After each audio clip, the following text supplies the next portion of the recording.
देखिए बेटा, last class में हमने पेज नंबर 6 तक पढ़ लिया था, जिसमें लास्ट हमने छोड़ा था real depth and apparent depth. तो रियल और एपरेंट डेप्थ का रिलेशन होता था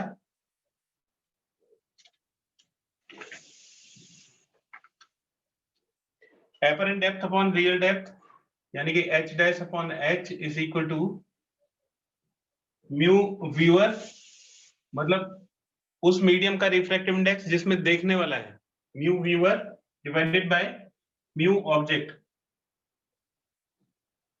और h डैश और h के डिफरेंस को हम नॉर्मल शिफ्ट बोलते हैं। Normal shift is equal to h dash minus h।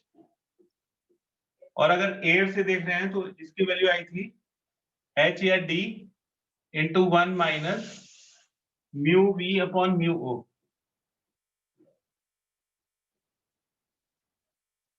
ये नॉर्मल शिफ्ट का फॉर्मूला है। अब देखिए एक क्वेश्चन रियल डेप्थ और एपरेंट डेप्थ की। A fish is 4 meter below the surface of water in a lake. तो जो फिश है वो, जैसे ये एक लेक है और फिश इससे 4 मीटर बिलो है, ये पोजीशन है फिश की, और ये जो हाइट है या डेप्थ है ये 4 मीटर है। And eagle is 6 metre vertically above from the surface, और एक ईगल है वो 6 मीटर वर्टिकल अबव है, ये ईगल है। ई फॉर ईगल और एफ फॉर फिश। ये लेक है, इसके अंदर पानी भरा हुआ है और जो ईगल है वो एयर में है। वाटर का रिफ्रैक्टिव इंडेक्स दिया हुआ है, mu water is equal to 4/3। Water का रिफ्रैक्टिव इंडेक्स 4/3 के इक्वल है। तो कहता है what is the distance of the fish as observed by eagle. अब देखिए कि जो केस फर्स्ट है, केस फर्स्ट उसमें ईगल देख रहा है, तो ईगल इसमें ऑब्जर्वर हो गया या व्यूअर हो गया, ईगल इज व्यूअर। तो ईगल अगर फिश को देखेगा तो उसको कितनी डिस्टेंस दिखाई देगी। अगर यहाँ पे एक ही मीडियम होता, या तो सिर्फ एयर होती या सिर्फ वाटर होता, तो ईगल को ये 6 + 4 10 मीटर दिखाई देता। लेकिन अब ईगल देख रहा है इसको, फिश को, तो रियल डेप्थ जो इसकी 4 मीटर है, 6 मीटर तो उसको 6 मीटर ही दिखाई देगा क्योंकि उसमें मीडियम चेंज नहीं हो रहा है। लेकिन ये जो 4 मीटर है ये इसकी रियल डेप्थ है फिश की, और जब ईगल इसको देखेगा तो ये फिश इसको कुछ ऊपर दिखाई देगी, यानी कि इसकी जो रियल डेप्थ 4 मीटर है वो उसको उससे कुछ कम दिखाई देगी। तो इसका हमें एपरेंट डेप्थ निकालना पड़ेगा, और फिर 6 में इसके एपरेंट डेप्थ को ऐड करेंगे तो ईगल को फिश के डिस्टेंस 10 मीटर से कुछ कम दिखाई देगी। तो केस का फर्स्ट में फॉर्मूला लगाइए, h dash upon h is equal to mu viewer upon mu object. h dash की वैल्यू हमें कैलकुलेट करनी है, और h यहाँ पे 4 मीटर है। 6 मीटर से कोई प्रॉब्लम नहीं है क्योंकि वो ईगल का मीडियम है, उसमें उसको 6 मीटर ही दिखाई देगा। लेकिन पानी के अंदर जो 4 मीटर की डिस्टेंस है वो उसको 4 मीटर की डिस्टेंस नहीं दिखाई देगी, उससे कुछ कम दिखेगी। तो h dash upon 4 is equal to mu viewer. तो ईगल देख रहा है तो व्यूअर यानी कि एयर का रिफ्रैक्टिव इंडेक्स हो गया, और ऑब्जेक्ट यानी कि फिश है वाटर के अंदर, तो ये वाटर का रिफ्रैक्टिव इंडेक्स हो गया। तो h डैश हो जाएगा 4 इंटू ये 4 उधर जाके मल्टीप्लाई हो जाएगा, और ये 4/3 जो है वो 3/4, यानी कि 3 मीटर के इक्वल हो। तो जो रियल डेप्थ 4 मीटर है वो ईगल को 3 मीटर दिखाई देगी। तो distance of fish viewed by eagle, तो ईगल अगर देखेगा तो उसको फिश कितनी दूरी पे दिखाई देगी, 6 मीटर तो एज इट इज रहेगा, और 4 मीटर उसको 3 मीटर दिखाई देगा, तो फिश उसको 9 मीटर की डिस्टेंस पे दिखाई देगी। और दूसरे केस में पूछा है what is the distance of the eagle as viewed by fish. अगर ये फिश ईगल को देखेगी तो फिर इसको कितनी डिस्टेंस दिखाई देगी। तो फिश का जो अपना मीडियम है यानी कि वाटर, वो तो उसको 4 मीटर ही दिखाई देगा। ये जो है ये ज्यादा दिखाई देगा। जब आप डेंसर से रेयर मीडियम में देखते हो तो आपको हाइट ज्यादा दिखती है, रेयर से डेंसर में कम दिखती है और डेंसर से रेयर में ज्यादा दिखती है। तो सेकंड केस देखिए, सेकंड केस में जो व्यूअर है वो फिश है, फिश एज व्यूअर। तो इसमें आप फॉर्मूला लगाएंगे तो h dash upon h is equal to mu viewer upon mu object. तो देखो फिश के लिए 4 metre is not a problem, वो उसको 4 मीटर ही दिखाई देगा क्योंकि वो उसका मीडियम है। ये जो 6 मीटर है वो उसको 6 मीटर नहीं दिखाई देगा। तो जो 6 मीटर है उसके लिए एपरेंट हाइट या डेप्थ कितना होगा h डैश, जो रियल है वो 6 मीटर। व्यूअर, अब की बार फिश देख रही है तो व्यूअर का जो रिफ्रैक्टिव इंडेक्स है वो 4/3 हो जाएगा, और ईगल ऑब्जेक्ट है तो इसका 1 हो जाएगा। तो h डैश की वैल्यू हो जाएगी 4/3 इंटू 6, ये 3 2 6, 8 मीटर। तो फिश ईगल को देखेगी तो वो जो 6 मीटर के डिस्टेंस पे है लेक से, वो उसको 8 मीटर के डिस्टेंस पे दिखाई देगा। तो therefore distance of eagle viewed by fish, distance of eagle viewed by fish,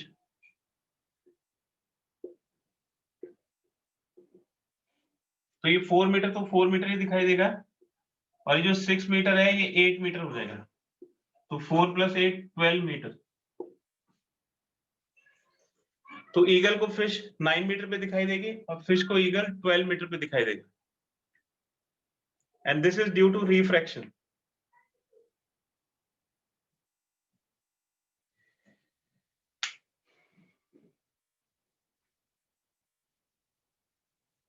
next example देखिए।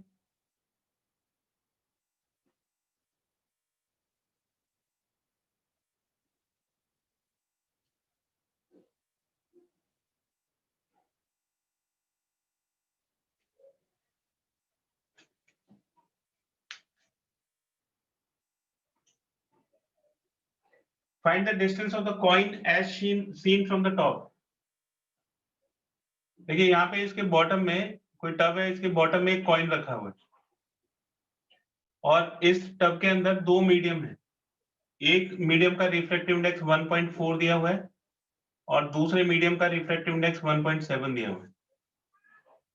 तो कॉइन की डिस्टेंस बतानी है। अगर हम टॉप से देखते हैं तो दोनों मीडियम की हाइट दे रखी है। ये पहले वाला मीडियम है 5 सेंटीमीटर, तो पहले मीडियम की हाइट 5 सेंटीमीटर है और दूसरे मीडियम की भी हाइट 5 सेंटीमीटर। तो कॉइन की डिस्टेंस बतानी है, distance of coin as viewed from the top.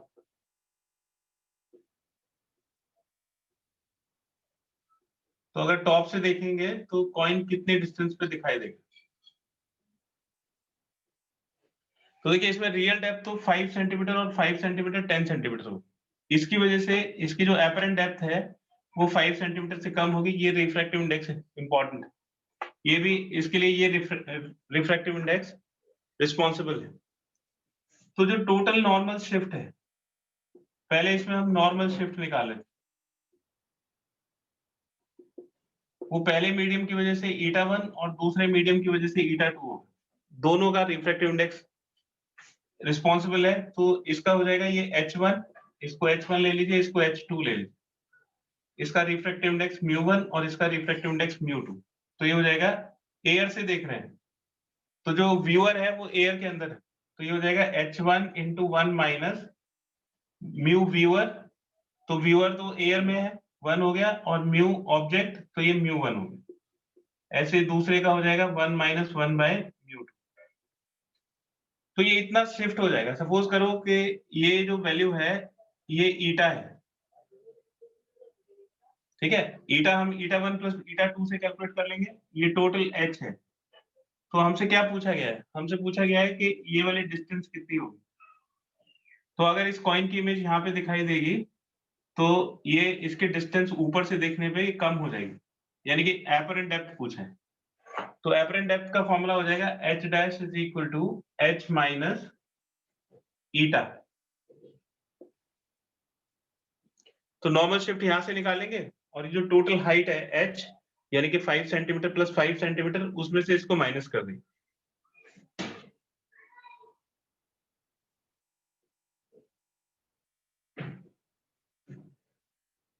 तो h1 की वैल्यू है 5 सेंटीमीटर और 𝜇1 है 1.4, फिर h2 5 सेंटीमीटर हो गया और 𝜇2 हो गया 1.7। तो हो जाएगा 5 × 1.4 - 4 0.4 / 1.4 और 5 into 0.7 divided by 1.7, तो ये 5 4 जा 20, डेसिमल तो कैंसिल हो जाएगा, 20 by 14, और ये भी डेसिमल कैंसिल हो जाएगा, तो 35 by 17, ये 2 से कैंसिल हो जाएगा, तो 10 by 7।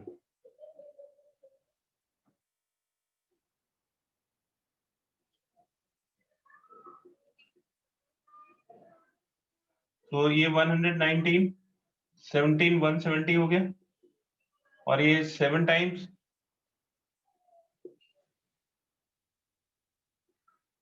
245, तो ये हो जाएगा 5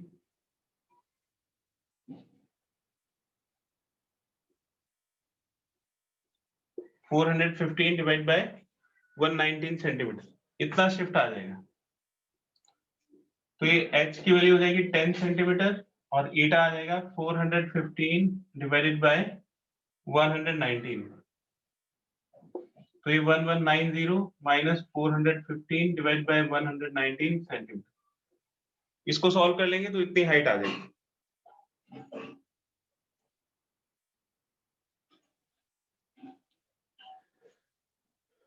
इसका एक स्क्रीनशॉट ले लीजिए।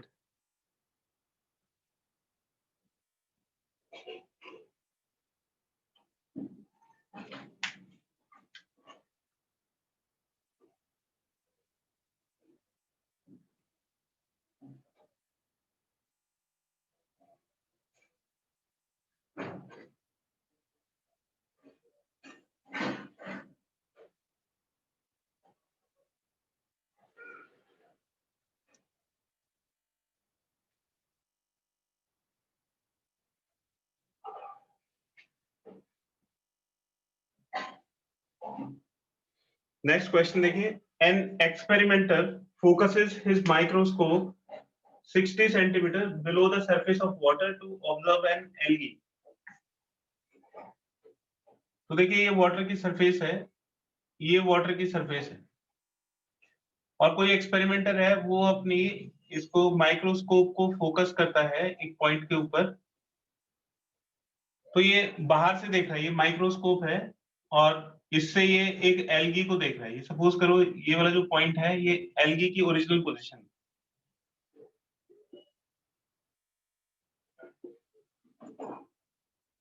तो उसे यहाँ पे फोकस करा हुआ है 60 centimetre below the surface of water, तो ये 60 सेंटीमीटर पे फोकस कर रहा है। ठीक है, अब देखिए कि ये मीडियम चेंज हो गया, यहाँ पे मीडियम कुछ और है, यहाँ पे मीडियम वाटर है। तो ये एक मीडियम से दूसरे मीडियम पे देख रहा है, तो ये जब इसको देखेगा एल्गी को, तो उसको जो इसकी रियल डेप्थ है वो नहीं दिखाई देगी, इसको क्या दिखाई देगी, एपरेंट डेप्थ दिखाई देगी। तो ये जो 60 सेंटीमीटर है ये इसकी एपरेंट डेप्थ है, रियल डेप्थ हमें नहीं पता है कितनी। अगर ये इसी के अंदर से देखता, अगर वाटर के अंदर से इस एल्गी को देखता तो उसको रियल डेप्थ दिखाई देती, लेकिन जब वो दूसरे मीडियम से देख रहा है, एयर से वाटर के अंदर देख रहा है, तो उसको जो रियल डेप्थ है वो नहीं दिखाई देगी, एपरेंट डेप्थ दिखाई देगी। तो ये एपरेंट डेप्थ हो गया 60 सेंटीमीटर। वाटर का रिफ्रैक्टिव इंडेक्स दे रखा है 4/3 या 1.4, तो वाटर का रिफ्रैक्टिव इंडेक्स 1.4 दे रखा है।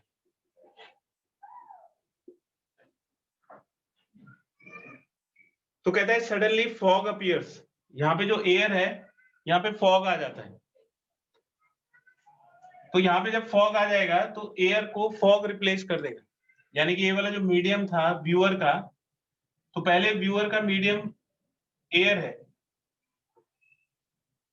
और ये 1 है, और बाद में व्यूअर का जो मीडियम है वो फॉग हो जाएगा, और फॉग का रिफ्रैक्टिव इंडेक्स दे रखा है 1.2। तो जब ये एयर की जगह फॉग आ जाएगा तो मीडियम चेंज हो जाएगा। मीडियम चेंज होने की वजह से जो इसकी एपरेंट डेप्थ 60 सेंटीमीटर है वो एपरेंट डेप्थ चेंज हो जाएगी, और इसका फोकस बिगड़ जाएगा। मतलब जो पहले एल्गी इसको दिखाई दे रही थी, अब माइक्रोस्कोप से इसको एल्गी नहीं दिखाई देगी, क्योंकि फॉग आने से ये मीडियम चेंज हो गया, और मीडियम चेंज आने की वजह से ये जो एपरेंट डेप्थ है ये बदल जाएगी, तो फोकस से हट जाएगा। तो एल्गी की फिर नई इमेज बनेगी रियल डेप्थ तो कभी चेंज नहीं होने वाली। ये जो एच है जिसका हमें नहीं पता है, ये तो कभी चेंज नहीं होगी भाई। एल्गी की पोजीशन जहां पे है वहीं पे ही रहेगी। वो जो बाहर का मीडियम है उससे एल्गी की पोजीशन तो चेंज होने वाली नहीं है, उससे तो सिर्फ उसकी इमेज बदलेगी। तो इसमें दो सिचुएशन है, एक तो एयर से जब देख रहे हैं तो एपरेंट डेप्थ 60 सेंटीमीटर है, और जब फॉग से देखेंगे यहाँ पे फॉग आ जाएगा, तो ये जो एयर वाला मीडियम है ये फॉग से रिप्लेस हो जाएगा, तो इसकी जो एपरेंट डेप्थ है वो चेंज हो जाएगी। तो फिर नई एपरेंट डेप्थ आएगी और इसको दोबारा से अपना फोकस चेंज करना पड़ेगा, है ना? तो उस फोकस में लाने के लिए अगर ये इमेज ऊपर बनेगी तो इसको ऊपर ले जाना पड़ेगा, अगर इमेज नीचे बनेगी तो इसको नीचे लाना पड़ेगा। यानी कि इमेज के हिसाब से हम फिर इसको सेट करेंगे माइक्रोस्कोप को, जिससे हम उसको देख पाएं। तो देखिए सबसे पहले हम एच को कैलकुलेट करते हैं। केस फर्स्ट, म्यू, जो व्यूअर है वो एयर में है, व्यूअर इज इन एयर, मतलब जो माइक्रोस्कोप है वो एयर के अंदर, तो एच डैश अपॉन एच हो जाएगा mu viewer upon mu object. तो एच डैश की वैल्यू तो 60 सेंटीमीटर है और ये एच हो गया। व्यूअर जो देखने वाला है वो एयर के अंदर है, तो 1 रिफ्रैक्टिव इंडेक्स हो गया, और जो ऑब्जेक्ट है उसका 1.4 हो। इसको क्रॉस मल्टीप्लाई करोगे तो ये 60 इंटू 1.4 सेंटीमीटर, तो ये 84 सेंटीमीटर आ जाएगा। मतलब एल्गी की जो पोजीशन है, जो रियल पोजीशन है, वो सरफेस से 84 सेंटीमीटर पे है। अब सेकंड केस में फॉग आ गया, यहाँ पे फॉग आ गया, तो केस सेकंड में अब जो व्यूअर है इज इन फॉग, वो फॉग के अंदर है, तो इसमें फॉर्मूला लगाएंगे H dash H double dash, जो पहली एपरेंट डेप्थ थी वो एच डैश, और जो नई एपरेंट डेप्थ है वो एच डबल डैश। एच नहीं चेंज होगा, ये mu viewer upon mu object, तो H double dash divided by H, H की वैल्यू हो गई 84 सेंटीमीटर।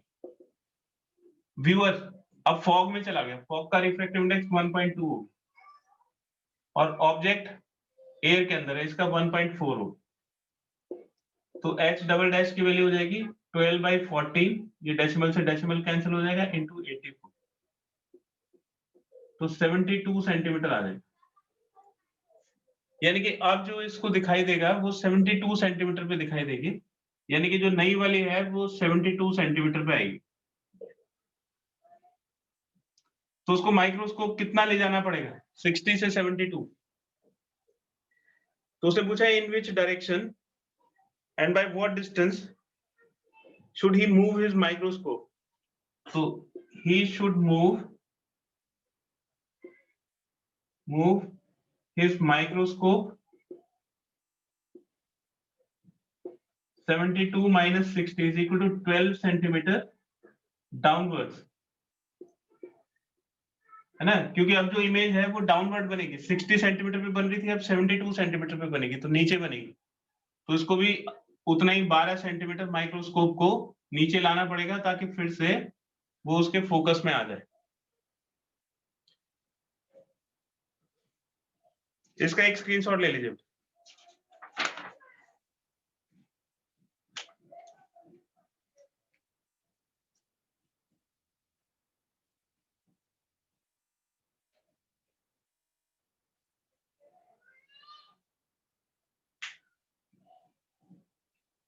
नेक्स्ट टॉपिक है बेटा टोटल इंटरनल रिफ्लेक्शन।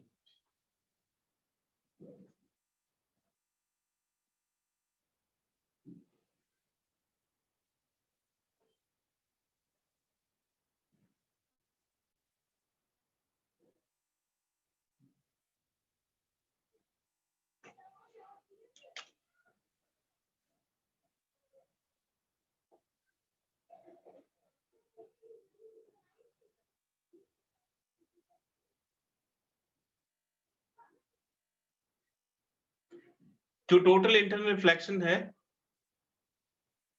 वो एक पर्टिकुलर केस में होता है जब ray moves from denser to rarer medium. तो इसकी कंडीशन होती है कि जो लाइट है वो डेंसर से रेयरर मीडियम में जानी चाहिए ना। इसको समझेंगे कि ऐसा क्यों होता है। ये सपोज करिए कि ये डेंसर मीडियम है और ये रेयरर मीडियम, तो जो लाइट है वो डेंसर से रेयर मीडियम में जा रही है, ये डेंसर से रेयर मीडियम में जाएगी, ये इसका ओरिजिनल पाथ है। तो जैसे ये डेंसर में से रेयर में जाएगी तो away from the normal, normal इस तरफ है, ऐसे जाएगी तो टुवर्ड्स द नॉर्मल, और ऐसे जाएगी तो अवे फ्रॉम द नॉर्मल, तो ये लाइट इस तरह से जाएगी।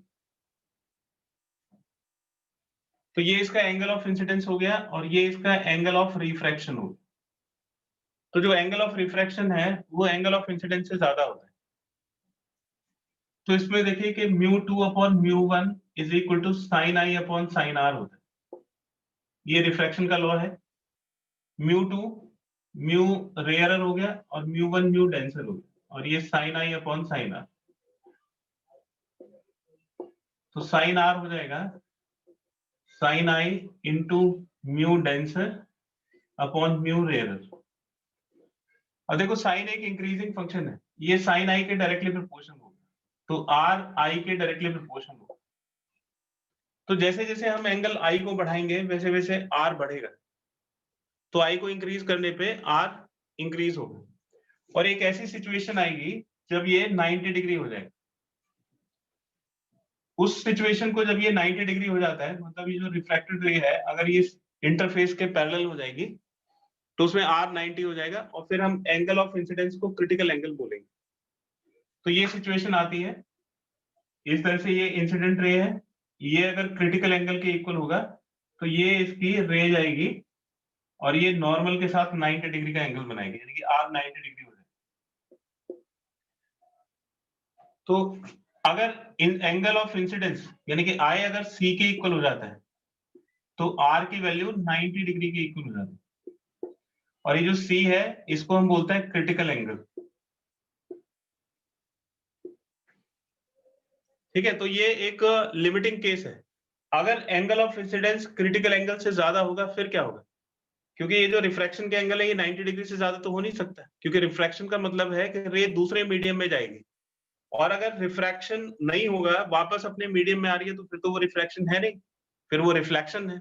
और अगर रिफ्लेक्शन है तो वो रिफ्लेक्शन के लॉज को फॉलो करेगा, यानी कि जितना एंगल ऑफ इंसिडेंस होगा उतना ही एंगल ऑफ रिफ्लेक्शन होगा। तो अगर क्रिटिकल एंगल से ज्यादा इंसिडेंट एंगल है तो फिर रिफ्रैक्शन नहीं होगा, फिर वो इंटरनल रिफ्लेक्शन हो जाएगा। तो हालांकि दो ट्रांसपेरेंट मीडियम है फिर भी उसमें रिफ्लेक्शन होता है, तो वो एक पर्टिकुलर केस होता है।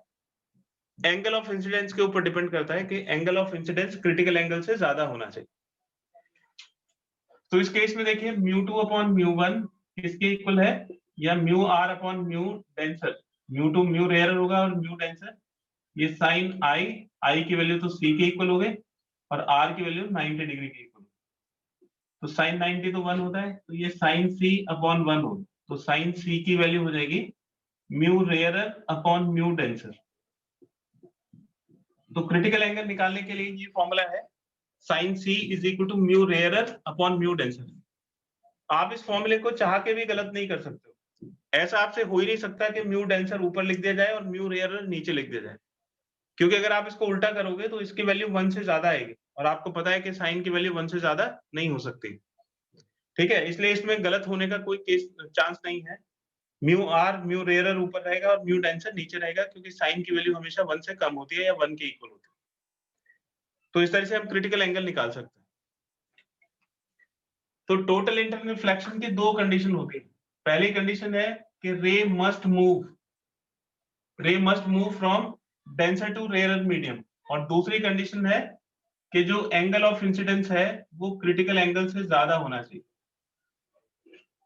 तो अगर angle of incidence critical angle से ज्यादा होगा, जैसे ये एंगल अगर ज्यादा हो गया क्रिटिकल एंगल से, तो फिर ये इस तरफ वापस लौटेंगे और फिर ये टोटल इंटरनल रिफ्लेक्शन हो जाएगा। फिर जितना एंगल ऑफ इंसिडेंस होगा उतना ही एंगल ऑफ रिफ्रैक्शन होगा। तो angle of incidence will be equal to angle of reflection. तो आपसे एक नंबर का तो क्वेश्चन पूछा जाता है कि what are the conditions of total internal reflection. तो आपको दो चीजें लिखनी है। पहली तो ये कि ray must move from denser to rare medium, और दूसरी ये कि आई सी से बड़ा होना चाहिए, यानी कि angle of incidence must be greater than critical angle. और क्रिटिकल एंगल निकालने के लिए फॉर्मूला है sine C is equal to mu rarer upon mu denser. इसका एक स्क्रीनशॉट ले लीजिए।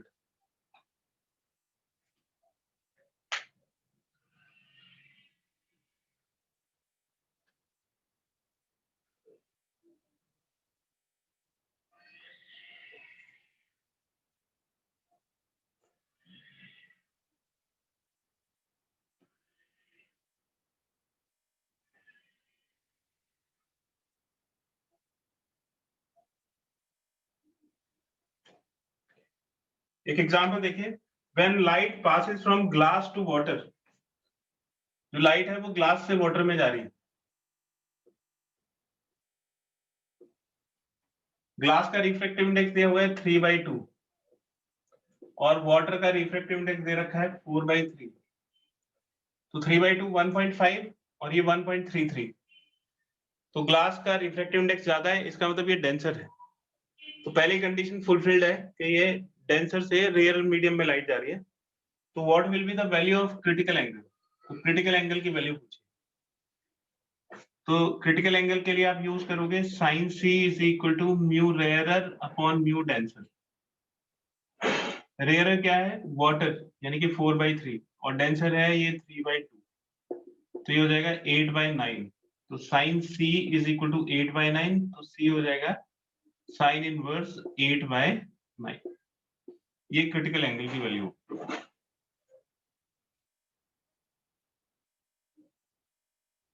एक और क्वेश्चन देखें। When light passes from glass to air and angle of incidence is 30 degree. तो देखिए जो लाइट है वो ग्लास से एयर में जा रही है, ये ग्लास है और ये एयर है। लाइट ऐसे जा रही है ग्लास से एयर में और इसका एंगल ऑफ इंसिडेंस 30 डिग्री है। The reflected and refracted lights are perpendicular to each other। तो देखिए जो रिफ्लेक्टेड लाइट है, ये रिफ्लेक्टेड लाइट हो गई, तो ये तो angle of incidence angle of reflection के इक्वल होगा। और जो रिफ्रैक्टेड लाइट है, मतलब इसमें पार्शियल रिफ्रैक्शन हो रहा है, तो इसका कुछ पार्ट रिफ्रैक्ट हो रहा है और कुछ पार्ट रिफ्लेक्ट हो रहा है। तो जो रिफ्रैक्टेड रे है, अब ये डेंसर से रेयर में जाएगी तो अवे फ्रॉम द नॉर्मल हो जाएगी इस तरह। तो इसका जो एंगल है वो ज्यादा हो जाएगा, ये 60 डिग्री दिया हुआ है। ये रिफ्रैक्टेड रे है, ये पार्शियल रिफ्रैक्शन का केस है जिसमें पूरी लाइट ना तो रिफ्लेक्ट होती है ना रिफ्रैक्ट होती है, उसका कुछ पार्ट रिफ्रैक्ट हो रहा है और कुछ पार्ट रिफ्लेक्ट हो रहा है। ये रिफ्लेक्टेड रे है। ये जो रिफ्लेक्टेड रे है, ये रिफ्रैक्टेड रे के साथ परपेंडिकुलर है, मतलब रिफ्रैक्टेड रे और रिफ्लेक्टेड रे दोनों एक दूसरे के साथ 90 डिग्री का एंगल बना रहे। तो ये एंगल ऑफ इंसिडेंस हो गया, ये एंगल ऑफ रिफ्लेक्शन हो गया और ये एंगल ऑफ रिफ्रैक्शन हो गया, ये नॉर्मल है। ये सिचुएशन दी हुई। तो पूछा है find refractive index of glass. तो ग्लास का रिफ्रैक्टिव इंडेक्स पूछा है कितना होगा? रिफ्रैक्टिव इंडेक्स ऑफ ग्लास बताइए कितना होगा? एयर का तो रिफ्रैक्टिव इंडेक्स हमें पता होता है।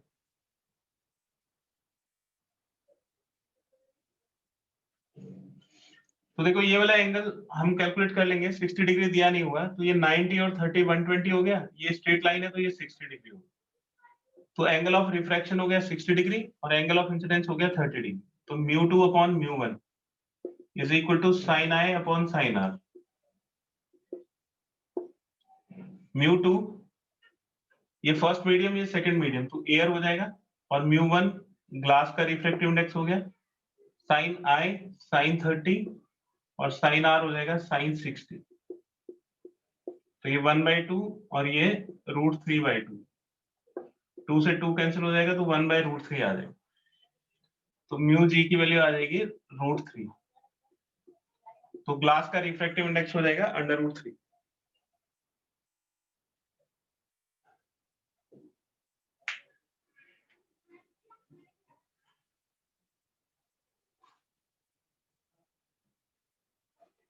अब देखिए टोटल इंटरनल रिफ्लेक्शन का जो कॉन्सेप्ट है उसके क्या क्या एप्लीकेशंस हैं।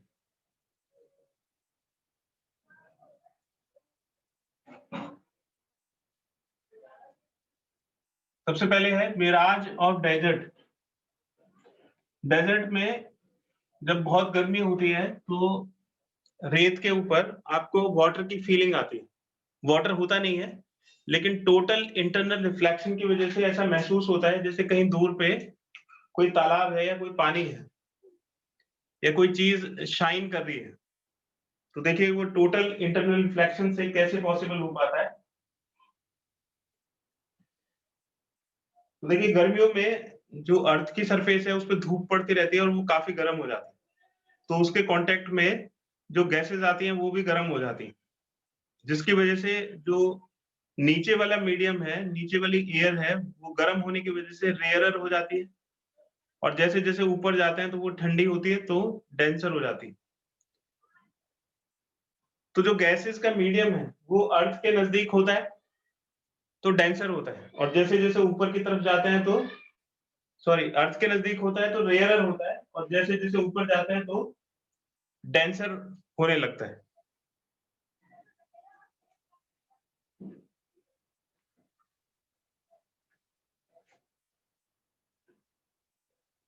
मिराज ऑफ डेजर्ट, देखिए ये जैसे सरफेस है अर्थ की, गर्मियों के दिन में ऐसा महसूस होता है। ये सपोज करिए कि कोई ट्री है, ये कोई ट्री है ए बी, और ये एनवायरनमेंट के अंदर जो गैसेस होती हैं उनकी हमने डिफरेंट लेयर्स बना दी। ये जैसे कई सारी लेयर्स हमने बना दी, तो जैसे जैसे हम ऊपर की तरफ चलते रहते हैं वैसे वैसे मीडियम डेंसर होता रहता है। ये इसके रिस्पेक्ट में डेंसर है, ये इसके रिस्पेक्ट में डेंसर है, ये इसके रिस्पेक्ट में डेंसर है, और जैसे जैसे ऊपर चलते चले जाएंगे तो मीडियम डेंसर होता रहेगा। तो देखिए ये सपोज करिए कि कोई ट्री की टॉप है, ये ए बी कोई ट्री है और ये ट्री का टॉप है बी। तो जैसे इससे यहाँ पे ये वाली जो रे है ये तो सीधी चली जाएगी, तो जो नॉर्मल इंसिडेंट रे है ये वाली रे तो बिल्कुल सीधी निकल जाएगी। अब यहाँ से जो रे आती है इस तरह से, जब ये डेंसर से रेयर में जाएगी तो अवे फ्रॉम द नॉर्मल हो जाएगी, तो ये इसका रास्ता ऐसे था, ये थोड़ी सी दूर हो जाएगी। ठीक है, तो और देखिए कि इसको ऐसे जाना था, ये और थोड़ी सी दूर हो जाएगी। तो कभी ना कभी तो इसका जो एंगल ऑफ इंसिडेंस है वो क्रिटिकल एंगल से ज्यादा होगा। अगर angle of incidence critical angle से ज्यादा होगा तो फिर ये वापस रिफ्लेक्ट हो जाएगी, यानी कि जिस एंगल से आई थी उसी एंगल से चली जाएगी। ठीक है, तो इसका टोटल इंटरनल रिफ्लेक्शन हो जाएगा। और यहाँ से अगर कोई इसको देख रहा है तो उसको वो कहाँ से आती हुई दिखाई देगी, ये वाली रे यहाँ से आती हुई दिखाई देगी, यानी कि यहाँ पे ये जो बी है इसकी इमेज यहाँ पे दिखाई देगी। अब यहाँ पे ना तो कोई ग्लास है, रेत है, तो रेत में इमेज कैसे दिख सकती है ना, तो वो टोटल इंटरनल रिफ्लेक्शन की वजह से उसकी इमेज दिखती है। और इमेज दिखेगी तो यहाँ पे ऐसी फीलिंग आती है जैसे यहाँ पे कोई पानी भरा हुआ है, शाइन करती है ये सरफेस। ठीक है, इस शाइन की वजह से वो वाटर की तरह या ग्लास की तरह लगता है। ठीक है, इसको बोलते हैं मिराज ऑफ डेजर्ट। ये कई बार सड़क पे जब गर्मियां काफी पड़ती हैं तो जैसे आप थोड़ी ऊंची सरफेस पे बैठे हैं, मान लो किसी बस में बैठे हैं आगे, तो आपको रोड पे भी ऐसी फीलिंग आती है कि जैसे कोई चीज शाइन करती है, और जितना हम आगे की तरफ बढ़ते चले जाते हैं वो पानी की जो फीलिंग है वो भी आगे की तरफ बढ़ती चली जाती है ना। तो वो टोटल इंटरनल रिफ्लेक्शन की वजह से होता है। और ये जो रे है डेंसर से रेयर मीडियम में जाएगी तो कभी ना कभी उसका टोटल इंटरनल रिफ्लेक्शन होगा, और फिर बिना पानी या ग्लास के भी आपको रेत में या सड़क पे भी आपको इमेज दिखाई देती है। तो this is an example of total internal reflection. तो इसके लिए कंडीशन है कि ये जो रे है वो डेंसर से रेयर मीडियम में जानी चाहिए। फिर इसके बाद इसका नेक्स्ट एग्जांपल है टोटल रिफ्लेक्टिंग प्रिज्म।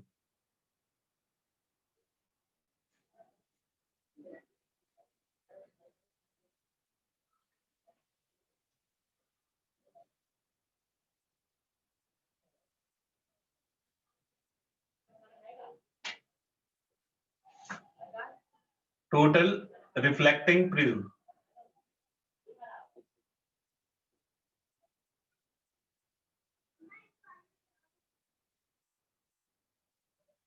ये जो प्रिज्म होता है ये आइसोसेलेस राइट एंगल प्रिज्म होता है,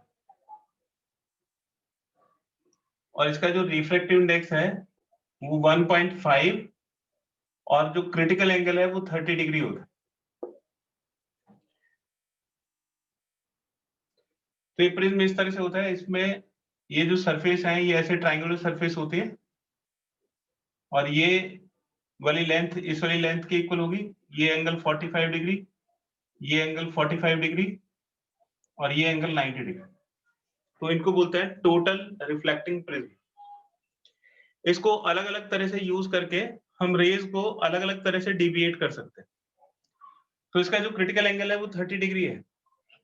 अगर आप डेंसर से रेयर में, मतलब किसी सरफेस पे जब ये डेंसर से, जैसे लाइट पहले एयर से ग्लास में आएगी और जब इससे बाहर निकलेगी तो एंगल ऑफ इंसिडेंस अगर 30 डिग्री से ज्यादा होगा तो ये रे इससे बाहर नहीं निकल पाएगी और उसका टोटल इंटरनल रिफ्लेक्शन हो जाएगा। तो उसको यूज करके हम रेज को अपने हिसाब से डिविएट कर सकते हैं। जैसे एक एग्जांपल देखिए, अगर ये इस तरह से रखा हुआ है और यहाँ पे ये कोई ऑब्जेक्ट है ए बी, तो इससे जो रेज जाएंगी वो किस तरह से डिविएट होंगी। देखो ये रे ऐसे गई, ये नॉर्मल के साथ है, तो नॉर्मल वाली जो रे है वो कभी डिविएट नहीं होती, तो ये सीधी चली जाएगी। अब ये इस वाली सरफेस के साथ कितना एंगल, तो यहाँ पे एक नॉर्मल बनाओगे, ये पूरा एंगल 90 डिग्री है, ये 45, तो ये भी 45 होगा, तो ये भी 45। तो ये जो रे है ये इस वाली सरफेस के ऊपर, एसी सरफेस के ऊपर 45 डिग्री पे इंसिडेंट हो रही है। अब क्योंकि ये 45 डिग्री पे इंसिडेंट हो रही है जो कि 30 डिग्री से ज्यादा है, तो इसका angle of incidence critical angle से ज्यादा है, तो इसमें टोटल इंटरनल रिफ्लेक्शन होगा और ये 45 डिग्री से रिफ्लेक्ट हो जाएगी, मतलब ये भी 45, तो 45 प्लस 45 कितना हो जाएगा, 90 डिग्री। इस वाली सरफेस पे ये नॉर्मली इंसिडेंट हो रही है, मतलब नॉर्मल के साथ इसका जीरो एंगल है, तो इसलिए ये सीधी निकल जाएगी, इसमें इसका टोटल इंटरनल रिफ्लेक्शन नहीं होगा क्योंकि 30 डिग्री से कम। यहाँ पे इसका एंगल ऑफ इंसिडेंस 0 डिग्री है क्योंकि ये नॉर्मल की डायरेक्शन में है, तो नॉर्मल के साथ जीरो एंगल बना रही।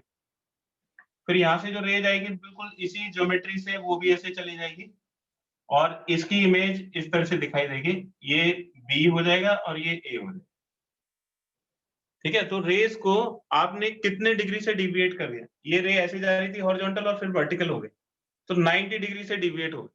तो अगर आपसे पूछा जाता है कि भाई डायग्राम बनाइए कि टोटल रिफ्लेक्टिंग प्रिज्म से अगर आपको रेस को 90 डिग्री से डिविएट करना हो तो क्या करेंगे, तो इस तरह से आप इसका डायग्राम बना के दिखा दोगे कि हम इस प्रिज्म को इस तरह से रखेंगे तो जो रेज हैं वो 90 डिग्री से डिविएट हो जाएंगे।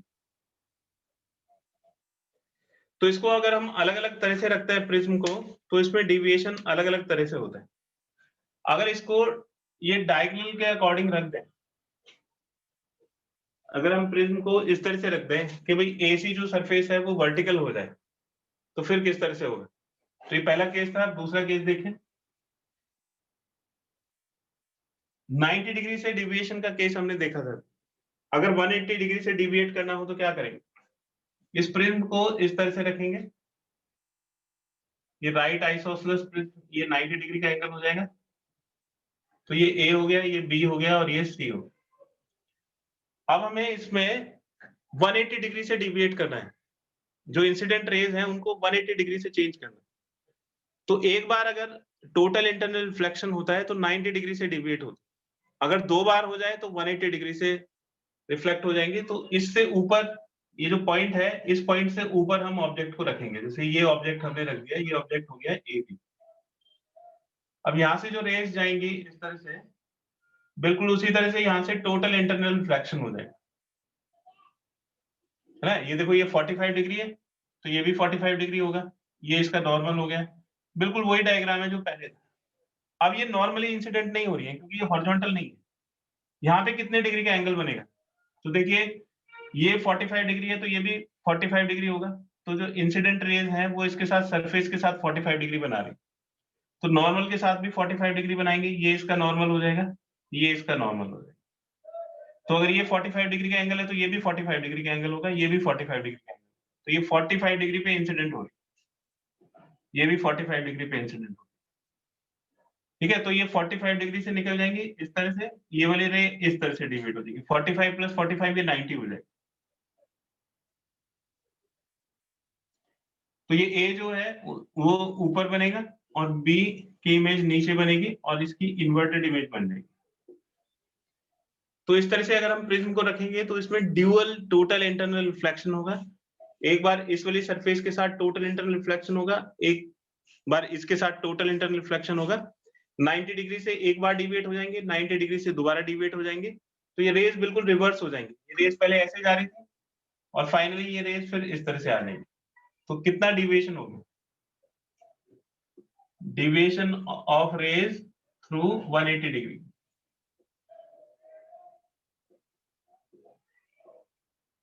तो टोटल रिफ्लेक्टिंग प्रिज्म की हेल्प से हम 180 डिग्री से भी रेज को डिविएट कर सकते हैं।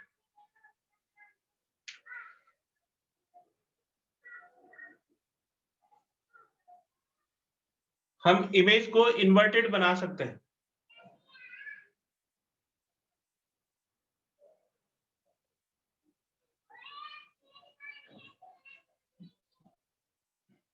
तीसरा तरीका देखिए,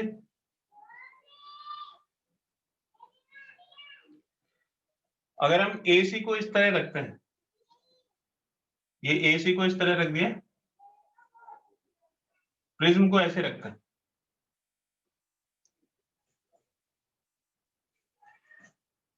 ये ऑब्जेक्ट है ए बी, तो इससे ये रह गई इस तरह से, इससे ये रह गई ऐसे, तो ये कितने डिग्री पे इंसिडेंट हो रही है?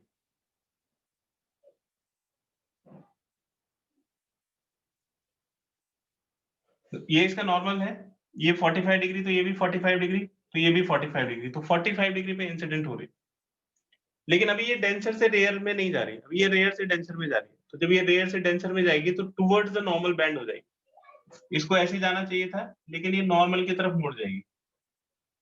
इसको ऐसे जाना चाहिए था, ये भी नॉर्मल की तरफ मुड़ जाएगी इस तरह से।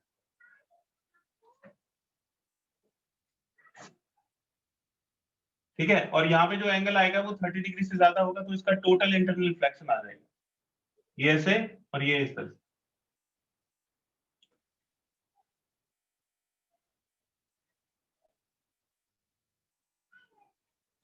तो आपको याद होगा मैंने बताया था कि कोई भी रेस जब वापस अपने मीडियम में आती है, तो जैसे ये एयर से ग्लास में जितना बैंड होगा उतना ही ग्लास से एयर में भी बैंड होगा। यहाँ तो टोटल इंटरनल रिफ्लेक्शन आ गया, तो जितना ये बैंड हुआ था इसमें उतना ही इधर भी बैंड हो जाएगा। तो कितने भी रिफ्रैक्शन के बाद अगर रेज अपने मीडियम में वापस आती हैं, तो वो इनिशियल रेज के पैरेलल होती हैं। उसमें डिफ्लेक्शन तो आ सकता है, लेकिन पैरेलल रहेंगी। तो ये वाली जो रे है वो इसके पैरेलल हो जाएगी, वापस अपने मीडियम में आएगी तो उसी डायरेक्शन में आएगी, और ये वाली रे इसके पैरेलल आ जाएगी। तो देखिए ये जो नीचे वाला एंड था ये तो ऊपर चला गया, और जो ऊपर वाला एंड था वो नीचे आ गया। ठीक है, तो रे को हम इन्वर्ट कर सकते हैं। तो अगर हम टोटल रिफ्लेक्टिंग प्रिज्म को अलग अलग तरह से रखते हैं तो उसकी इमेज भी अलग अलग तरह से बनती है। इसका एक स्क्रीनशॉट ले लीजिए।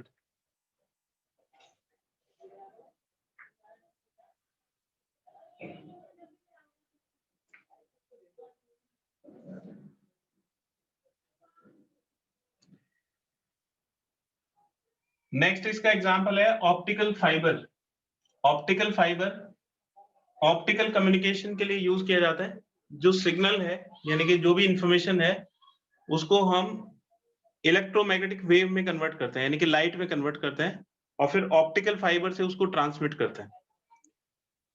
जो ऑप्टिकल फाइबर है वो इसी कॉन्सेप्ट के ऊपर काम करता है। Optical fibre is based on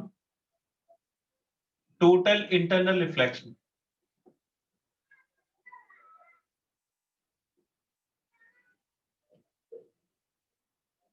ये टोटल इंटरनल रिफ्लेक्शन के ऊपर बेस्ड है। इसमें दो मीडियम होते हैं, एक तो सेंटर का मीडियम होता है, ये ऐसे सिलिंड्रिकल कोर होती है, इसको बोलते हैं कोर, और ये डेंसर मीडियम होता है, और इसके बाद इसकी ऊपर एक कवरिंग होती है।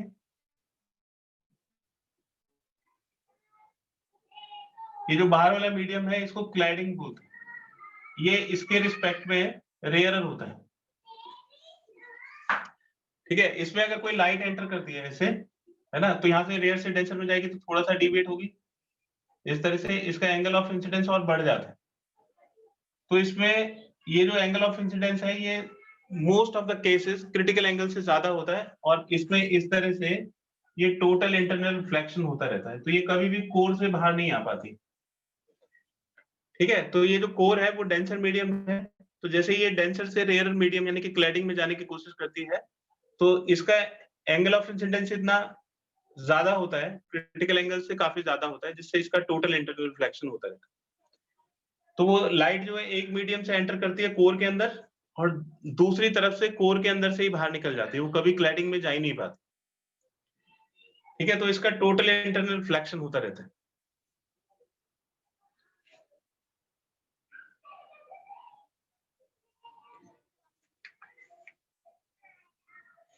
इसके एडवांटेजेस पूछे जाते हैं, तो एडवांटेजेस हैं क्योंकि ये जैसे ऑप्टिकल फाइबर की लाइन आपने बिछा दी जमीन के अंदर, तो सीक्रेसी मेंटेन रहती है, इसका पता नहीं लगता कि जो ऑप्टिकल फाइबर है वो आपने जमीन के अंदर कहाँ पे बिछाए हुए हैं। तो secrecy of document is maintained, therefore secret documents are transferred through it. तो अगर आपको कोई सीक्रेट इंफॉर्मेशन भेजनी है तो इसको इंटरसेप्ट करना बहुत मुश्किल है। इसकी बैंडविड्थ बहुत ज्यादा होती है, 10⁻14 हर्ट्ज के करीब इसकी बैंडविड्थ होती है, हाई बैंडविड्थ होती है।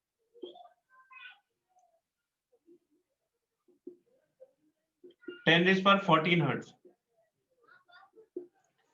ठीक है, बैंडविड्थ का क्या मतलब होता है? जैसे बैंडविड्थ का मतलब है फ्रीक्वेंसी रेंज, तो जितनी ज्यादा फ्रीक्वेंसी की रेंज होगी उतनी ज्यादा फ्रीक्वेंसी के सिग्नल हम उसमें भेज सकते हैं। तो इसकी बैंडविड्थ इतनी ज्यादा है कि इसमें मिलियंस ऑफ सिग्नल्स एक साथ भेजे जा सकते हैं और उनमें इंटरफेरेंस भी नहीं होगा।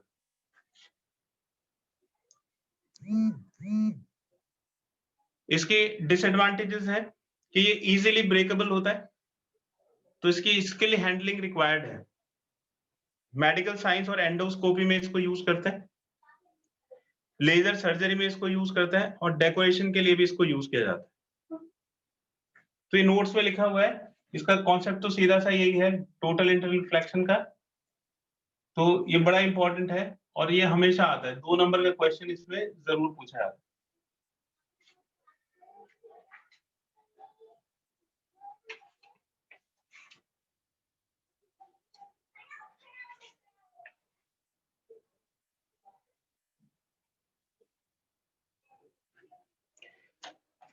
क्विज का क्वेश्चन नंबर 1 हमने डिस्कस किया था, अब आपको 2, 3, 4, 5 क्विज के ये क्वेश्चंस करना है, 2, 3, 4, 5 और न्यूमेरिकल्स करना है।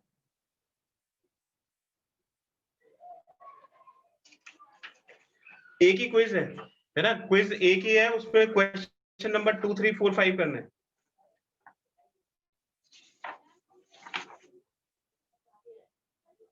और न्यूमेरिकल्स करने हैं 1 से लेके 14 तक, 1 to 14। तो ये होमवर्क है बेटा नेक्स्ट क्लास के लिए, आप इन करिएगा, नेक्स्ट क्लास में इसको डिस्कस करेंगे। Thank you sir. ओके।